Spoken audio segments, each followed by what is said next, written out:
जय हिंद दोस्तों, कैसे हैं आप सभी लोग। जैसा कि अभी हम लोग बायोलॉजी अर्थात जीव विज्ञान का आपका जो सीरीज चल रहा है उसमें पादप ऊतक यानी प्लांट टिश्यू के बारे में हम लोग पढ़ रहे हैं। तो हम लोग बिना देरी किए हुए वीडियो को आगे बढ़ाते हैं। तो आज के इस वीडियो में हम बायोलॉजी का इम्पोर्टेंट टॉपिक पादप उत्तक प्लांट टिश्यू के बारे में पढ़ेंगे। तो एनिमल टिश्यू के बारे में हम पहले ही पढ़ चुके हैं, तो इसके वीडियो आपको बायोलॉजी की प्लेलिस्ट में मिल जाएगी। तो आज हम प्लांट टिश्यू के बारे में पढ़ेंगे और लास्ट में हम प्रीवियस ईयर क्वेश्चन को भी कवर करेंगे। तो चलिए बिना देरी किए हुए वीडियो को शुरू करते हैं। तो चलिए वीडियो की शुरुआत करते हैं। तो हम पादप उत्तक के बारे में पढ़ रहे हैं। तो उत्तक यानी कि टिश्यू होता क्या है? तो समान कोशिकाओं का वह समूह जो किसी एक काम को करते हों उन्हें उत्तक कहा जाता है। तो जब कई सारी कोशिकाएं एक ग्रुप में होती हों यानी कि समूह में होती हों और वो किसी एक काम को करती हों तो उन्हें उत्तक कहा जाता है। तो मैंने पहले भी आपको बताया हुआ है कि जो लिविंग ऑर्गेनिज्म है यानी कि जीव हैं, उनकी सबसे छोटी इकाई क्या होती है? तो कोशिका होती है, जिसे सेल कहा जाता है। और सेल के ही ग्रुप को यानी कि कोशिका के ही समूह को उत्तक कहा जाता है। उत्तक के समूह से अंग बनते हैं, अंगों के समूह से अंगतंत्र बनता है और अंगतंत्र के समूह से जीव बनता है। तो जीव की सबसे छोटी इकाई क्या होती है? कोशिका होती है और कोशिकाओं का समूह ही टिश्यू यानी कि उत्तक कहलाता है। तो आज हम पादप उत्तक के बारे में पढ़ रहे हैं। तो पहले एक ओवरव्यू ले लेते हैं कि आगे हम क्या पढ़ेंगे। तो जो पादप उत्तक है ना, इन्हें दो भागों में बांटा गया है। पहला भाग है विभाजोत्तकी उत्तक, जिसे मेरिस्टेमिक टिश्यू कहते हैं, और दूसरा भाग है स्थायी उत्तक, जिसे परमानेंट टिश्यू कहा जाता है। तो इसके नाम से ही क्लियर है, परमानेंट टिश्यू यानी कि जिसमें कोई डिवीजन नहीं होती। और जो दूसरा उत्तक है विभाजोत्तकी उत्तक, इसमें क्या होता है? तो इसमें जो टिश्यू होते हैं उनमें डिवीजन होती है, विभाजन होता है, इसीलिए इसका नाम रखा गया है विभाजोत्तकी उत्तक। और जो स्थायी उत्तक होता है, इनमें उत्तकों में विभाजन नहीं होता, इसीलिए इसे स्थायी उत्तक कहा जाता है। तो जो विभाजोत्तकी उत्तक है, इसके तीन प्रकार हैं। पहला प्रकार है शीर्षस्थ विभाजोत्तक उत्तक। इनके बारे में आगे हम डिटेल में पढ़ेंगे, पर पहले आप एक ओवरव्यू ले लीजिए। तो विभाजोत्तकी उत्तक के तीन प्रकार हैं। पहला प्रकार है शीर्षस्थ विभाजोत्तक उत्तक, जिसे इंग्लिश में एपिकल मेरिस्टेम टिश्यू कहते हैं। दूसरा प्रकार है पार्श्व विभाजोत्तक उत्तक, जिसे लेटरल मेरिस्टेम टिश्यू कहते हैं। तीसरा प्रकार है अंतर्वेशी विभाजोत्तकी उत्तक, जिसे इंटरकैलरी मेरिस्टेम टिश्यू कहा जाता है। तो विभाजोत्तकी उत्तक के कितने प्रकार हुए? तीन प्रकार। और जो स्थायी उत्तक है ना, यानी कि परमानेंट टिश्यू है, इसके दो प्रकार हैं। पहला प्रकार है सिंपल टिश्यू सरल उत्तक, और दूसरा प्रकार है कॉम्प्लेक्स टिश्यू जटिल उत्तक। तो जो सरल उत्तक है यानी कि सिंपल टिश्यू है, ये एक ही प्रकार के उत्तक से मिलकर बना होता है, इसीलिए इसे सरल उत्तक कहा जाता है। लेकिन जो कॉम्प्लेक्स टिश्यू है, ये एक प्रकार के उत्तक के मिलने से नहीं बनता, इसीलिए इसे जटिल उत्तक कहा जाता है। तो कॉम्प्लेक्स टिश्यू के कौन से प्रकार हैं? तो इसके प्रकार हैं जाइलम और फ्लोयम। इनके बारे में आगे हम पढ़ेंगे। तो ये जटिल उत्तक के प्रकार हैं। और सरल उत्तक के भी यानी कि सिंपल टिश्यू के भी तीन प्रकार होते हैं। तो इनके नाम आप इंग्लिश में याद रखना, क्योंकि इंग्लिश में ही पूछे जाते हैं, जैसे पैरेन्काइमा, कोलेनकाइमा और स्क्लेरेन्काइमा। तो ये नाम इंग्लिश में ही पूछे जाते हैं। अगर आपको हिंदी में भी याद रखना है तो पैरेन्काइमा को मृदुत्तक कहते हैं, कोलेनकाइमा को स्थूल कोण उत्तक कहा जाता है, और स्क्लेरेन्काइमा को दृढ़ उत्तक कहा जाता है। पर आजकल एग्जाम में इसके नाम इंग्लिश में ही पूछे जाते हैं। तो ये हमने एक ओवरव्यू ले लिया, अब हम इसके बारे में डिटेल में पढ़ते हैं।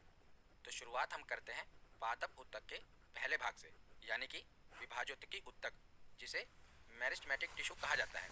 तो यह उत्तक ऐसी कोशिकाओं का समूह होता है जिनमें बार बार विभाजन करने की क्षमता होती है, यानी कि जिनमें बार बार डिवीजन करने की क्षमता होती है, इसीलिए तो इसे विभाजोत्तकी उत्तक कहा जाता है। और यह उत्तक अवयस्क जीवित कोशिकाओं का बना होता है, और इस उत्तक में शामिल कोशिकाएं विभाजन करती हैं, जिससे पौधों के शरीर का आकार बढ़ता है। और ये तीन प्रकार की होती हैं। तो कौन कौन सा प्रकार है? तो पहला प्रकार है शीर्षस्थ विभाजोत्तकी उत्तक, जिसे इंग्लिश में कहते हैं एपिकल मेरिस्टेम। तो जितना बड़ा इसका नाम है उतना ही ये आसान है, इसके नाम में ही इसका काम छिपा हुआ है। तो नाम क्या है? शीर्षस्थ विभाजोत्तकी उत्तक। तो इसका काम क्या है? तो यह उत्तक पौधे के शीर्ष भागों में पाया जाता है, इसके द्वारा पौधे के लंबाई में वृद्धि होती है। तो इसका नाम क्या है? शीर्षस्थ विभाजोत्तकी उत्तक। तो ये पौधे के शीर्ष पर पाया जाता है, जिसके कारण पौधे की लंबाई बढ़ती है। और ये उत्तक पौधों की जड़ों के सिरे पर भी पाया जाता है, जिसके कारण पौधों की जड़ों की भी लंबाई बढ़ती है।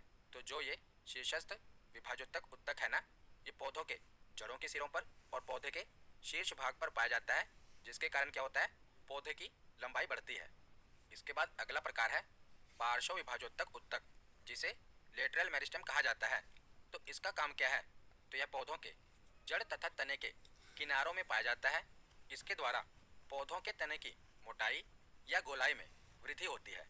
तो पीछे हमने पढ़ा कि जो एपिकल मेरिस्टेम है उसका काम क्या है, तो उसका काम पौधे की लंबाई में वृद्धि करना है। और जो ये लेटरल मेरिस्टेम है इसका काम क्या है, तो इसका काम पौधे की मोटाई में वृद्धि करना है। इसके बाद इसका तीसरा प्रकार है अंतर्वेशीय विभाजोत्तक।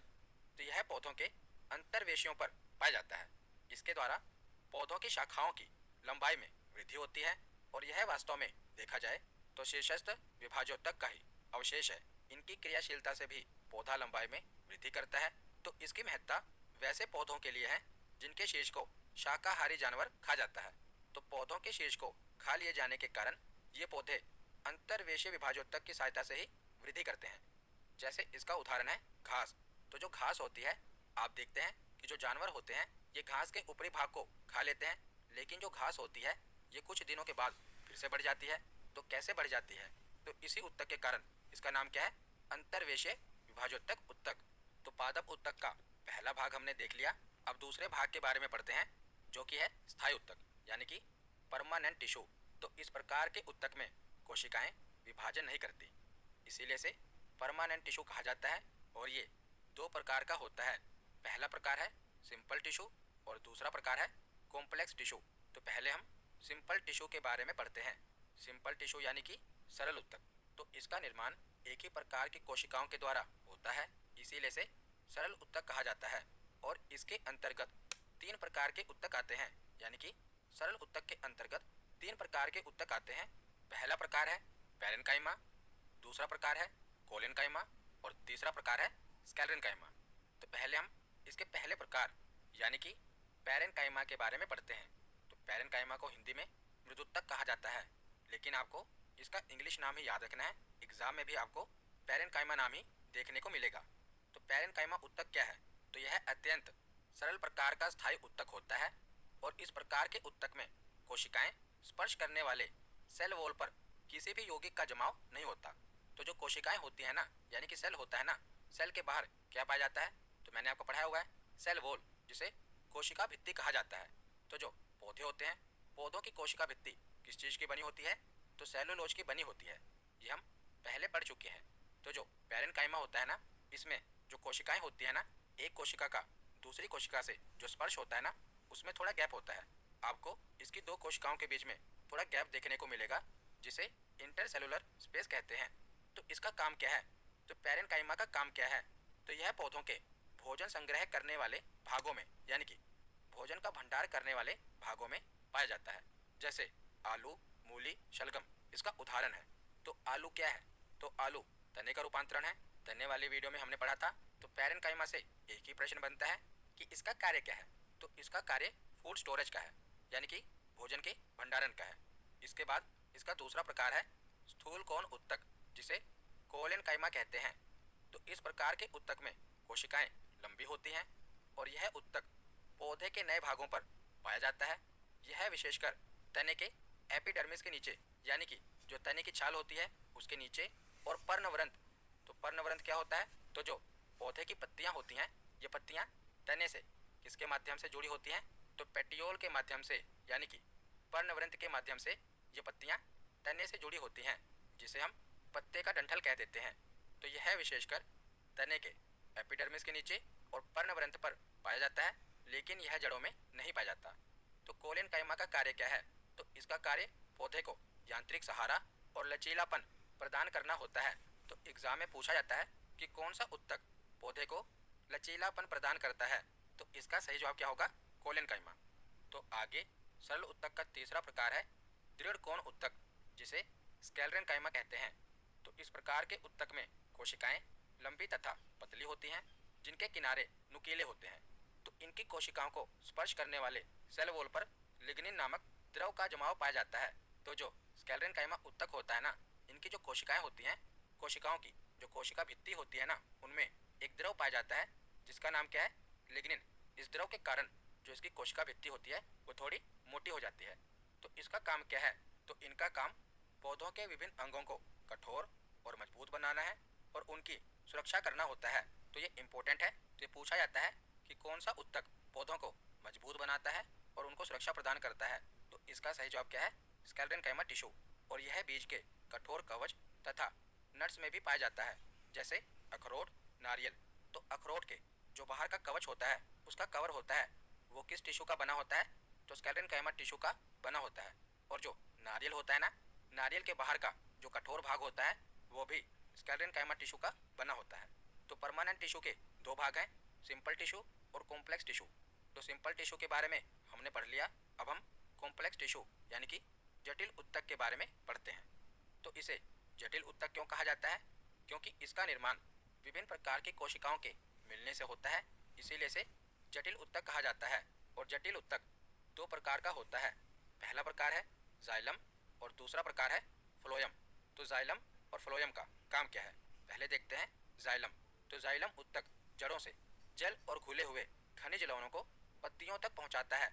तो जाइलम उत्तक का काम क्या है, तो जाइलम उत्तक पौधों की जड़ों से जो जल होता है और जो मिनरल्स होते हैं ना, उन्हें जड़ों से पौधों की पत्तियों तक पहुंचाता है। और जो फ्लोएम उत्तक है, ये क्या करता है, तो फ्लोएम उत्तक पत्तियों में तैयार शर्करा यानी भोजन को पौधों के सभी भागों तक पहुंचाता है। तो प्रकाश संश्लेषण की क्रिया के माध्यम से जो पौधे की पत्तियां होती हैं, ये भोजन बनाती हैं। तो फ्लोएम उत्तक का कार्य क्या है, इस भोजन को पौधों के अन्य भागों तक पहुंचाना। तो जाइलम उत्तक का काम जल का परिवहन करना है और फ्लोएम उत्तक का काम भोजन का परिवहन करना होता है। तो जाइलम के नाम में ही जल छिपा हुआ है। तो इससे आप रिलेट करके याद कर सकते हैं कि जाइलम उत्तक का काम जल का परिवहन करना होता है। तो यहाँ पर हमारा थियरी सेक्शन कंप्लीट होता है। अब हम प्रीवियस ईयर क्वेश्चन देखते हैं। तो पहला प्रश्न है कि शीर्षस्थ विभाजोत्तक उत्तरदायी होता है लंबाई में वृद्धि के लिए, मोटाई में वृद्धि के लिए, मृदुत्तक में वृद्धि के लिए या वलकुट में वृद्धि के लिए।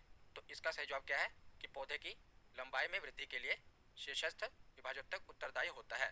तो इसका सही जवाब क्या है, ऑप्शन ए, लंबाई में वृद्धि के लिए। अगला प्रश्न है कि पार्श्व विभाजोत्तक उत्तरदायी होता है। तो इसका सही जवाब क्या होगा, तो इसका सही जवाब है मोटाई में वृद्धि के लिए। इसका सही ऑप्शन है ऑप्शन बी। अगला प्रश्न है कि कौन सा स्थायी उत्तक पौधे को कठोर और मजबूत बनाता है।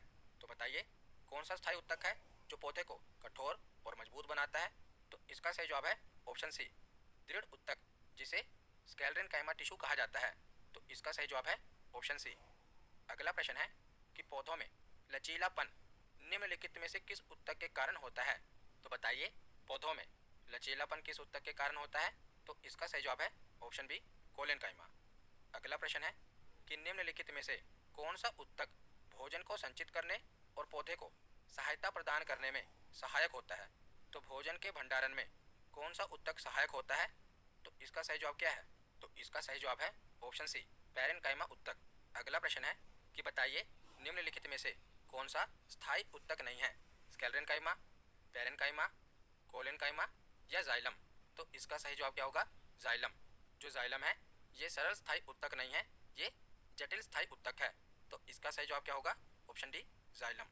अगला प्रश्न है कि पौधों में जल परिवहन के लिए डैश उत्तरदायी है। तो बताइए पौधों में जल परिवहन के लिए कौन सा उत्तक उत्तरदायी है। तो इसका सही जवाब होगा जाइलम, ऑप्शन डी इसका सही जवाब है। अगला प्रश्न है कि पौधों में फ्लोएम किसके लिए जिम्मेदार होता है। तो बताइए पौधों में फ्लोएम किसके लिए जिम्मेदार होता है। तो फ्लोएम पौधों में भोजन के परिवहन के लिए जिम्मेदार होता है। तो इसका सही जवाब क्या होगा, ऑप्शन बी, भोजन का परिवहन। तो अगला प्रश्न है कि निम्नलिखित में से कौन सा एक पादप उत्तक है। तो पहला कथन है विभाजोत्तक उत्तक और दूसरा कथन है स्थायी उत्तक। तो आपको बताना है कि इनमें से कौन सा पादप उत्तक है। तो इसका सही जवाब होगा ऑप्शन बी, यानी कि दोनों ही पादप उत्तक हैं। तो अगला प्रश्न है कि किसी पौधे के तने के घेरे को बढ़ाने के लिए निम्नलिखित में से कौन सा उत्तक उत्तरदायी होता है। यानी कि पौधे की मोटाई को बढ़ाने के लिए कौन सा उत्तक उत्तरदायी होता है। तो इसका सही जवाब होगा ऑप्शन डी, पार्श्व विभाजोत्तक, यानी कि लेटरल मेरिस्टेम। तो इसका सही जवाब क्या है, ऑप्शन डी। तो आज का आखिरी प्रश्न है कि निम्नलिखित में से कौन तनों और जड़ों के बढ़ते सिरों पर मौजूद होता है और तने और जड़ की लंबाई को बढ़ाता है। तो इसका सही जवाब है ऑप्शन बी, शेष विभाजोत्तक इसका कार्य क्या है? तो इसका कार्य है पौधे की लंबाई में वृद्धि करना। तो ऑप्शन बी इसका सही जवाब है। तो आज की वीडियो यहीं पर खत्म होती है। कैसी लगी वीडियो कमेंट सेक्शन में जरूर बताना। धन्यवाद।